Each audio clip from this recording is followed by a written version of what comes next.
Hi guys, કેમ છો બધાય? રાધે રાધે, જય માતાજી. હા, મને ખબર છે હું ગાયબ થઈ ગઈ હતી કારણ કે મારી પાસે નહોતો આ વિડીયોઝ મૂકવાનો ટાઈમ. મારી પાસે બધા વિડીયો છે, હવે હું કન્ટિન્યુ મૂકીશ રેગ્યુલર, અને એક દિવસ પણ નહીં પાડું, પ્રોમિસ. બહુ બધા કામમાં ફસાઈ ગઈ હતી. અમારી ઘરે મહેમાન ભાઈ આવ્યા હતા, મારું ઘર એ ચેન્જ કરવાનું હતું, તો એ બધું કામમાં હું શૂટ કરવાનું અને અમુક વસ્તુ જ લેવાનું ભૂલી ગઈ હતી, એટલે ટાઈમ જ નહોતો રહ્યો.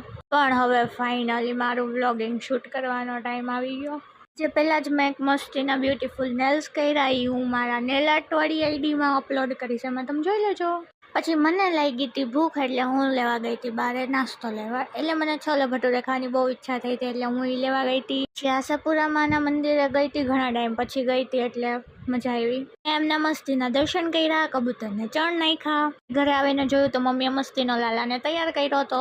આજે રાતે તો મમ્મીએ બહુ મસ્ત જમવાનું બનાવ્યું હતું. જમ્યું મસ્તીનું.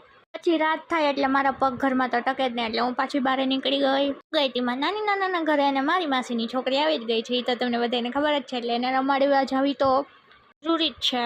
એને અમને રસ્તામાંથી જ ફોન કરી દીધો હતો કે દીદી મારી હાટુ પાણીપુરી લઈ આવજો હતી. એને પાણીપુરી ખાધી. પછી કોઈક વાર તો મને સાચે કંઈ એવું લાગે કે હું એકલી પાણીપુરી પગલું નથી, એ છે પાણીપુરી પગલું. એટલું સ્પીડથી તો હું કોઈ દી નથી ખાતી જેટલી સ્પીડથી પાણીપુરી ખાઈ ગયા. એની ઘંટી તો ચાલુ જ હતી. પાણીપુરી બચી તો એને ખાધી આઈસ્ક્રીમ, એને મસ્તીની આઈસ્ક્રીમ ખવડાવી. પછી અમે ગયા ઘરે. બસ આજ માટે આટલું જ. મળીશું કાલે બીજા મિની વ્લોગમાં. ટાટા, બાય બાય, રાધે રાધે, જય માતાજી.